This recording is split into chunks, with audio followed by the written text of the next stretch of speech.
ඔයාගේ යාළුවෝ ඔයාව ෆයිනෑන්ෂලි අසාර්ථක කරනවා. එයාලවත් දන්නේ නැහැ එයාලා කියන දේවල් ඇත්ත නැත්ත.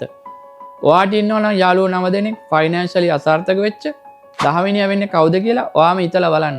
ඔයාගේ යාළුවෝ ඔයාට ගයි අපෝ මේ කරන දේ හරි රිස්ක් වැඩි. ඇයි සල්ලි ඉතුරු කරන්නේ නැත්තේ?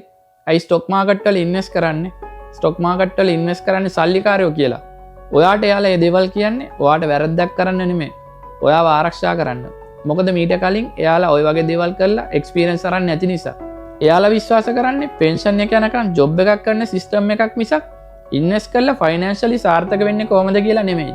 නමුත් ඇත්ත තමයි ඔයා කවදාකවත් සාර්ථක වෙන්නේ නැහැ ජීවිතේට රිස්ක් එකක් අරන් සාර්ථක වෙච්ච කෙනෙක්ගේ දෙයක් පිළිපදින්නේ නැති තාක්කල්.